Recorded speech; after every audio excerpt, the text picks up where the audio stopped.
Moskvada opozisiya lideri Boris Nemtsov'un öldürülmegi bilen baglylykda tutsa edilenlerin yerlikligi dogrusunda şüpheli garaýşlar ortağa çykdy. Bu barada çykyşlar Moskwanyň sudunda şüphelilerin köpçüligi aýan edilmeginden bir gün soň ýüze çykdy. Nemtsov'un ýakyn ýarany Ilya Yashin Nemtsov'un islamçylar tarapyndan öldürilendigi baradaky deriňewçileriň çaklamalaryny ynanyp bolmajak bir ýagdaý diýip atlandyrdy.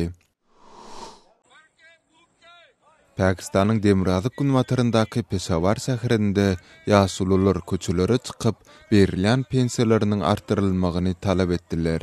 Protestçiler pensiýalaryň ýurtdaky inflasiýany göz öňünde tutmaýandygyny öňe sürdiler. Moldowanyň paýtagty Kişinýowda demonstrantlar feminizm baradaky ýaramaz garaýşlary üýtgetmek maksady bilen protest geçirendiklerini aýtdylar.